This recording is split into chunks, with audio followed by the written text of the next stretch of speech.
Hi friends, welcome to Priya Aari World. இன்னைக்கு கிளாஸ்ல நம்ம பார்க்க போறது sugar bead. So sugar bead எப்படி வர்க் பண்றது அப்படினு பார்க்கலாம். நான் வந்து இன்னைக்கு golden color sugar bead எடுத்துர்க்கேன். அது ஒரு பாக்ஸ்ல எடுத்துக்கோங்க. அடுத்து cotton thread எடுத்துக்கோங்க.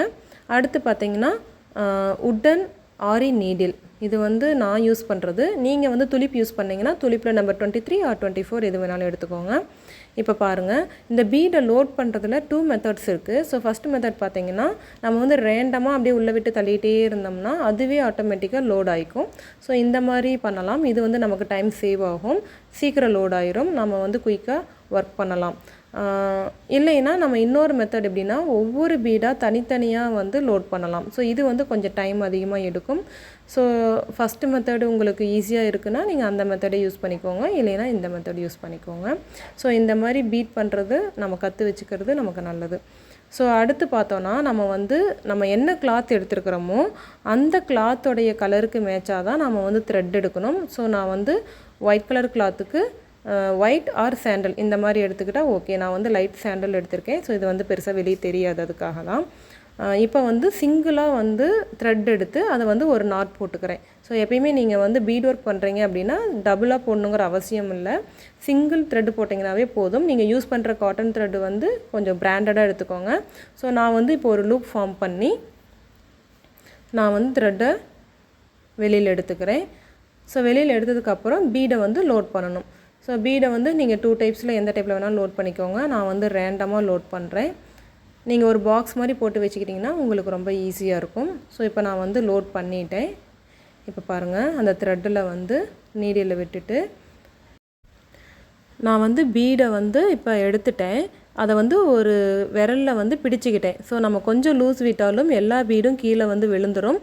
அதனால நம்ம வந்து ஹோல்ட் பண்ணிக்கணும். ஹோல்ட் பண்ணிட்டு அந்த threadல வந்து நீடில மாட்டிட்டு நமக்கு எத்தனை பீட் தேவையோ அத மட்டும் லைட்டா நீங்க விரல தூக்கி லூஸ் பண்ணீங்கனா எத்தனை பீட் வேணுமோ அத்தனை பீட் மட்டும் லோட் ஆகும். அதுக்கு அப்புறம் நம்ம வந்து ஸ்டிட்ச் போட்டுக்கலாம். இப்ப பாருங்க நான் வந்து 2 பீட் வந்து போட்டுர்க்கேன். ஒரு செயின் போட்டுட்டேன். சோ அடுத்து இப்போ நான் வந்து விரல லைட்டா லூஸ் பண்ணேன் அப்படினா அடுத்த பீட் வந்து கீழ வந்து நிக்கும். சோ நீங்க ரொம்ப லூஸ் பண்ணிட்டீங்கன்னா எல்லா பீடும் கீழ வந்து விழுந்துரும். சோ நம்ம வந்து எவ்வளவு தேவையோ அத மட்டும் நம்ம வந்து ரிலீஸ் பண்ணிட்டு அதுக்கு அப்புறம் ஹோல்ட் பண்ணிக்கணும். இப்போ பாருங்க நான் 2 பீடா போட்டு செயின் போட்டுட்டு இருக்கேன். சோ நாம sugar bead பொறுத்தவரைக்கும் எப்பவுமே 2 bead போட்டோம்னா நமக்கு வந்து பார்க்கிறதுக்கு ஃபினிஷிங் நீட்டா இருக்கும். 3 bead போட்டும் பண்ணலாம். சோ ஒவ்வொரு பீடா பண்ணனும் அப்படிங்கற அவசியம் இல்ல. ஏனா sugar bead வந்து ரொம்ப சைஸ்ல சின்னதா இருக்கும். அதனால நம்ம வந்து 2 bead இல்லனா 3 பீடா போட்டு கூட பண்ணலாம். சோ அதுக்கு மேல போட வேண்டாம். அதுக்கு கம்மியாவும் போட வேண்டாம். ஒவ்வொரு பீடும் போடணும்ங்கற அவசியம் இல்ல. அதே மாதிரி 4-5 bead அப்படியும் போட கூடாது. சோ நம்ம வந்து 2 bead to 3 bead வரைக்கும் லோட் பண்ணி ஒவ்வொரு செயின் வந்து போட்டுட்டே போகணும். சோ இப்போ பாருங்க நான் உங்களுக்கு பொறுமையா காட்றேன். இப்போ வந்து thread அதே கலர்ல இருக்கறனால உங்களுக்கு வீடியோல தெரியுதான்னு தெரியல. நல்லா வாட்ச் பண்ணி பாருங்க. நான் வந்து பீட லோட் பண்ணும்போது பாத்தீங்கன்னா 2 bead or 3 bead மட்டும் தான் வெச்சிருப்பேன். சோ இப்போ நாம என்ன பண்ணனும்னா ஒரு தடவை நம்ம 2 bead போட்டோம்னா அடுத்த தடவை அந்த பீட போடுறப்ப நல்லா தள்ளி விட்டுட்டு அதுக்கு அப்புறம் தான் நாம வந்து செயினை போட ஆரம்பிக்கணும். இப்போ பாருங்க நான் ஒரு தடவை பீட் போட்டுட்டு செயின் போட்டுட்டு அடுத்த பீட் போடுறப்ப தள்ளி விடாம அப்படியே போட்டோம் அப்படினா கேப் தெரியும் இல்லைங்களா? சோ கேப் விட்டு விட்டு தெரியிறதனால இது வந்து ஃபினிஷிங் நீட்டா இருக்காது. சோ நம்ம ஒவ்வொரு தடவையும் லோட் பண்றப்ப இதுக்கு முன்னாடி போட்ட பீட் கூட நல்லா தள்ளி விட்டு ரெண்டும் ஒண்ணா சேர்த்தி அதுக்கு அப்புறம் தான் நம்ம வந்து செயின் போடணும். நான் சொல்றது உங்களுக்கு புரியும்னு நினைக்கிறேன். ஒவ்வொரு தடவையும் நீங்க பீட வந்து லோட் பண்ணி செயின் போடுறப்ப நாம வந்து தள்ளி விட்டு போடணும். இப்போ பாருங்க நான் வந்து முடிக்கிறேன். முடிக்கிறப்ப நீங்க ஒரு செயின் நார்மலா threadல போட்டுட்டு அதுக்கு அப்புறம் end knot போட்டு finish பண்ணுங்க. ஏனா நாம வந்து சேம் கலர் கிளாத் என்ன கலரோ அதே கலர்லயே thread எடுத்துக்கறனால நமக்கு வந்து பெருசா எந்த டிஃபரன்ஸும் தெரியாது. நீங்க வந்து ஒரு செயின் போட்டுட்டே finish பண்ணலாம்.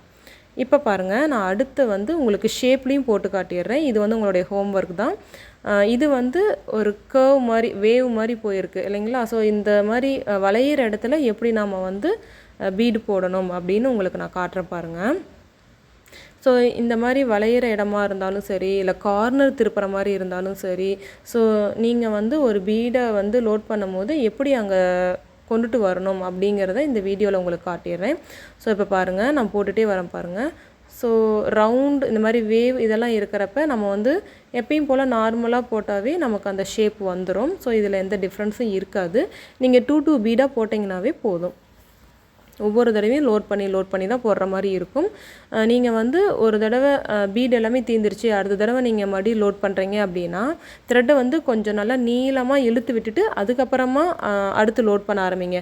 நீங்கள் ரொம்ப சின்னதாக த்ரெட்டை விட்டுட்டு அடுத்து லோட் பண்ணிங்கன்னா அந்த த்ரெட்டு வந்து கீழே வந்து அப்படியே ரிமூவ் ஆகி வரத்துக்கு வாய்ப்பு இருக்குது. இது வரைக்கும் நீங்கள் போட்ட எல்லா பீடுமே வந்து லூஸ் ஆகி கலண்டு வந்துடும். ஸோ அந்த மாதிரி ஆகிறதுக்கு வாய்ப்பு இருக்குது. அதனால் நல்லா பீடை போட்டுட்டு நீங்கள் த்ரெட்டை நல்லா கீழே இழுத்து விட்டுட்டு நீடிலோட மேலே இழுத்து விட்டுட்டு போட்டிங்கன்னா இன்னும் உங்களுக்கு வந்து ஈஸியாக இருக்கும். ஸோ அடுத்து வந்து இந்த மாதிரி நம்ம போட்டுட்டு இருக்கிறப்ப நமக்கு வந்து மிஸ் ஆகிறதுக்கு வாய்ப்பு இருக்குது. பீடு வந்து மிஸ் ஆகி சைடில் வெளியிலலாம் போகும். அப்படி போச்சுன்னா நீங்கள் வந்து திரும்பியும் அதை லோட் பண்ணிட்டு இருக்கணும் அப்படிங்கிற அவசியம் இல்லை. அது இருந்தால் இருந்துட்டு போகுதுன்னு விட்டுட்டு நீங்கள் அடுத்தடுத்து போட்டுக்கிட்டே இருங்க. ஏன்னா ஒவ்வொரு தடவையும் நமக்கு பீடு வெளியில் மிஸ் ஆகி கீழே விழுறப்ப நம்ம எடுத்துக்கிட்டே இருந்தோம் அப்படின்னா நமக்கு நிறைய டைம் வேஸ்ட் ஆகும். ஸோ நம்மளுடைய ஒர்க்கை வந்து சீக்கிரமாக முடிக்க முடியாது. ஸோ அந்த மாதிரி நமக்கு வெளியில் செதறி போகிற அந்த பீடெல்லாம் நம்ம கடைசியாக எடுத்துக்கலாம். அது ஒன்றும் பிரச்சனை இல்லை. பக்கத்துலேயே இருந்துச்சுன்னா நீங்கள் வந்து லோட் பண்ணிக்கோங்க. கொஞ்சம் தள்ளி போயிடுச்சுன்னா நீங்கள் விட்டுருங்க, அதை ஒன்றும் பண்ண வேண்டாம், அப்புறம் கடைசியாக எடுத்துக்கலாம்.